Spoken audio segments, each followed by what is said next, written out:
What's up, guys, and welcome back to another episode here on ShaunsTake. The NBA season restarts on Thursday, July 30th. I'm sure everyone is getting excited for that. And today I'm going to be releasing my NBA Power Rankings Bubble Edition, grading all 22 teams in the NBA bubble and where they stack up on my personal rankings. Now, before we jump in and get started, I want to address something really quick. Before COVID-19 basically shut down everything, my team and I at ShaunsTake, we're working on a fundraiser for Olive Crest to help them with their efforts to put an end to child abuse and neglect. We had done about a week of fundraising before things really turned and we couldn't be out in public as much. And in those about 5 or 6 days that we were actually out fundraising or raising money for what was going to be our carnival event, we raised $1,300. And last week we went back to Olive Crest. It was safe to do so, and turned in the check to them. And while $1,300 was a good mark for the 4 or 5 days that we were fundraising, it wasn't where we wanted to be. With our whole fundraiser, we were looking to raise about $40,000 for Olive Crest. But nevertheless, in the time that we had and for the circumstances that we were put into, we're still able to raise $1,300, and a lot of that is a big thank you to you guys who had helped us along the way. So to everyone who donated, thank you. We were able to go to Olive Crest, give them the money, and they'll put it to good use for sure. And even though things got cut short and wasn't exactly what we were hoping to be, it was a great experience for us, and we learned a lot. It was very motivating and inspiring and eye-opening for what is going on in the world that we often don't look at. So hopefully one day there will be a day when we can restart our carnival goal and do a bigger fundraiser event for Olive Crest.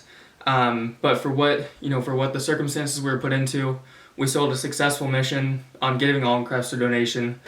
And thank you to everyone who donated, everyone who supported us, who motivated us, who encouraged us, who gave us ideas. None of this would have been possible if it wasn't for you guys there helping my team and I get the word out for what we wanted to do and motivating us to push forward through it all. So thank you to everyone who participated, who donated, who played any role in this. You guys were really amazing for this, and it was a great experience for us. And even though things were cut short, it was still, a very good experience and something that I'm very glad we were able to do. Now, hopping back into the NBA, season starts Thursday, so let's get started with my power rankings. Number 1, this was a toss-up between 3 teams. So number 1, I have the Los Angeles Lakers. I think LeBron James is going to be the most ready player in the bubble. The King is back in basketball. The time off has given him the rest he needed, and I think he's ready to go pursue another championship, get his first one as a Los Angeles Laker. I think Anthony Davis and LeBron are going to dominate in the bubble, but what I also want to talk about is Kyle Kuzma. I think he's going to be ready. In his first 2 scrimmages, he played amazing. I think Kuzma is going to be a very big role coming off the bench, and then the Lakers' size is unmatched by anybody else. Dwight Howard, JaVale McGee, 2 very good centers who have played their roles extremely well this season. I also want to look at Dion Waiters, a new addition. I think that he's going to be a very important role for the Lakers. I think he's going to get some clutch buckets for them coming down the stretch. Lakers at number 1. Number 2, the Bucks, with Giannis Antetokounmpo leading the way. He won MVP last year, playing even better this year. The Bucks have looked unstoppable. I think they're going to come out of the East no problem. And, I think that this is, again, they could have gone number 1 just as easily as the Lakers could have. So the Bucks, a very close number 2, could easily win it all just as easy as the Lakers or any other team can win it. Number 3, the Los Angeles Clippers. Again, Clippers, Bucks, Lakers, you could have put them in any order. I don't think anyone can argue against it. The Clippers have one of the most stacked rosters in the bubble in the whole entire NBA. Kawhi Leonard, Paul George have looked great so far with what we've seen from them through the season until it got shortened. They're probably the deepest team in the NBA. Lou Williams coming off the bench, Reggie Jackson off the bench, Markieff Morris. They have a ton of pieces in place. Look for the Clippers Lakers Western Conference Finals is what we're all looking for.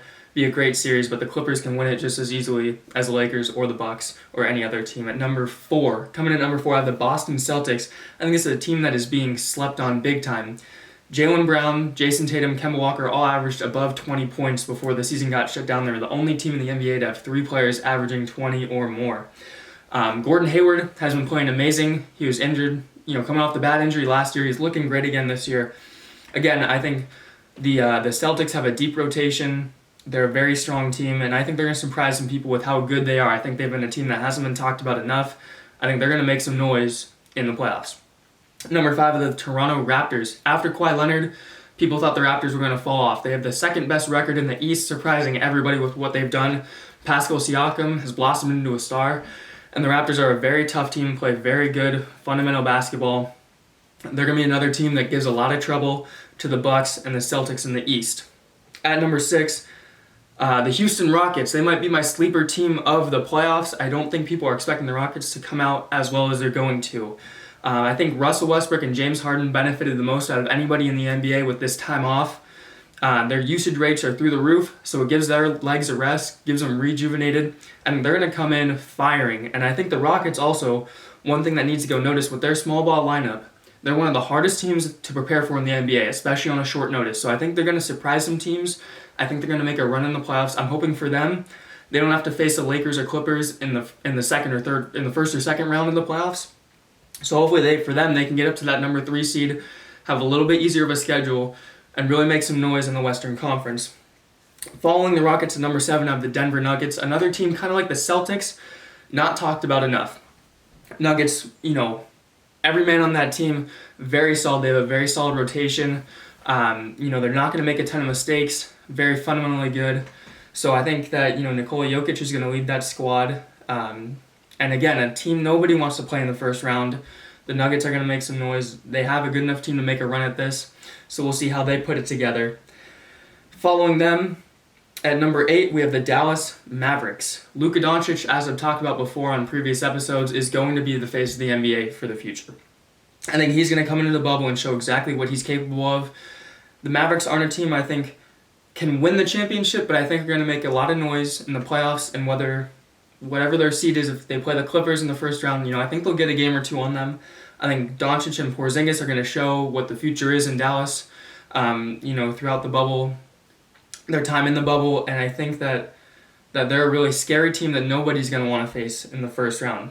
After that, at number 9, we have the Philadelphia 76ers. Ben Simmons hit a 3 the other day in a scrimmage, if you guys saw that. We'll see what that happens, if he's going to be like that moving forward, if he's going to be hitting a couple threes every now and then. That would be very nice for them. But the Sixers have as talented of a roster as any team in the bubble. They can win the championship just as easily as any other team. It's just a matter of how things come together. Is their floor spacing going to be good? Obviously, Ben Simmons, Joel Embiid are 2 stars. For some reason, the 76ers, I think they're a lot better than their record showed.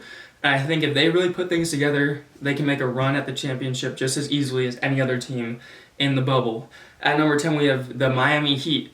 Jimmy Buckets came in this offseason. I think it was one of the most, one of the biggest offseason moves that wasn't talked about. Butler coming in really kept the Heat going. They're contenders in the East. They're playing great basketball. They might not be, the most talked about team. They might not be the flashiest team, but they play great basketball. Tough on defense, they can score. So they're going to be competitive with whoever they play in the East. And I think that's the team in the East that nobody wants to come in contact with. It's a sleeper team. Whether they're playing the Bucks, the Celtics, the Raptors, that's a first-round matchup nobody wants to face and nobody wants to have to deal with. Next, at number 11, we have the Utah Jazz. Donovan Mitchell and Rudy Gobert leading the way. Team has a lot of shooters. They're again another team that's not talked about too much. It's a good competitive roster. I don't think they can hang with the Lakers or Clippers at the top of the Western Conference, but Donovan Mitchell can go on streaks where he's hot. They play good defense. They have shooters around, so it's gonna be a fun team to watch for sure heading into the playoffs. Following the Jazz at number 12, we have the Oklahoma City Thunder. After the Russell Westbrook trade, nobody thought the Thunder were going to be anywhere near making the playoffs. Now they sit at 5th in the Western Conference heading into regular season play. Chris Paul leads an exciting young squad that everyone thought was going to go into a rebuild. Now, the Thunder, a team that hasn't been talked about enough. Again, they're not the flashiest team. It's a young team people thought were going to have to rebuild. Instead, they're in the playoffs. They're going to make the playoffs. And it's going to be exciting to watch in the first round. Again, a team that can get a game or two on some of these top teams in the Western Conference. So it's going to be fun to watch the Thunder. I don't think people have watched them enough. I think they're a very good basketball team. It's going to be exciting to see how they can do after this long break. At number 13, the Indiana Pacers. Victor Oladipo is playing, which is good, but Domantas Sabonis left the bubble due to a foot injury. If he can't come back, Indiana's going to have a tough time advancing in the postseason. It's good they have Oladipo, but if Sabonis doesn't play, that team is not complete. Number 14, the New Orleans Pelicans. Now, if we had a full season of Zion Williamson, I think the Pelicans would be much higher on the rankings. Instead, they sit 3 games out of the playoffs. They're going to need to go on a little run if they want to get into the playoffs, but this is a loaded young roster. The future for the Pelicans is as bright as any other franchise in the NBA. And again, if Zion was there the whole year playing, I think they'd already be clinching a playoff spot. So it'll be exciting to watch, see how they can do in that 8-game stretch to try and make a run at the playoffs. Number 15, Portland Trailblazers. Another team I think is a lot better than their record shows. Damian Lillard and CJ McCollum are still, one of the most lethal guard duos in the NBA. They can score like nobody else. Jusuf Nurkic, Hassan Whiteside, Carmelo Anthony should all play big roles as well in the bubble. It's a team that can score. They have a lot of excitement. But again, just like the Pelicans, are they going to be able to make up the 3 games they need to get into the playoffs? Number 16, the Memphis Grizzlies. This is a team that's looking to hold off the Trailblazers and Pelicans from getting into the playoffs. They hold the 8th seed in the Western Conference right now. Ja Morant will be one of the best players in the NBA for the foreseeable future. I love what he's done with his rookie season. I think that he's turned the Memphis Grizzlies around. I think they have a very bright future. They have a young roster, a lot of good pieces there. But are they going to be able to hold on in these 8 games to clinch that 8th seed from the Trailblazers and Pelicans, who are going to look to come out firing right away? Number 17, Orlando Magic. Now, Orlando hasn't clinched a playoff spot yet, but with the Wizards 5 games back, the Magic should have no trouble locking in the 7th or 8th seed in the East. They're not the most exciting team. They're not what you think about in the Eastern Conference. But they definitely win some games. They have some pieces there, so it's gonna be interesting to see, can Markelle Fultz, Aaron Gordon, make some magic happen in the playoffs and make some excitement around the Magic. At number 18, the Sacramento Kings. Kings still have a shot in them. They're in the same boat as the Blazers and Pelicans. They're not as much talked about, but De'Aaron Fox and Buddy Hield have making a very explosive tandem there. Now, will those two be enough to carry them into the postseason? Again, I think the Kings have a very bright future. They have a lot of pieces in place. I love De'Aaron Fox. I think that he's going to be a very good leader for them moving forward. I just don't know if this year is going to be enough to get them into the postseason. 19, San Antonio Spurs. LaMarcus Aldridge is out with a shoulder injury, which I also think immensely hurts the Spurs' chance of getting into the playoffs. Greg Popovich will have them ready, but without Aldridge there, I don't think they can make up the run and beat out the Blazers and the Pelicans and try to rival the Grizzlies for that 8th seed. And number 20, the Phoenix Suns. Suns have an exciting young roster, but they are sitting 6 games out, which is just too much to get them into the postseason. Phoenix has been talked about a lot of years. They always have some excitement around them, but next year I think Phoenix should really start to take that step forward. They have young pieces in place. They took a big step forward this year, so I'm looking for the Phoenix Suns next year to be a much more promising team, and I think this year showed a lot of promise in them. So next year, another stride taken for the Suns, and they might be in that postseason conversation. At 21, the Brooklyn Nets. Nets have already clinched a playoff berth in the East, but their roster is extremely thin. They have a number of players who will not be in the bubble, who will not be playing. So I guess what I'm looking forward to for the Brooklyn Nets is watching Jamal Crawford, Jay Crossover, back in the league. His return will be fun for sure. 22, the Washington Wizards. John Wall is out. Bradley Beal is out with a shoulder injury. And Davis Bertans is waiting for free agency after having a career year. So the Wizards are very thin. What I think is going to be the biggest thing for them is just developing young players during this time in the bubble. It's a great learning experience.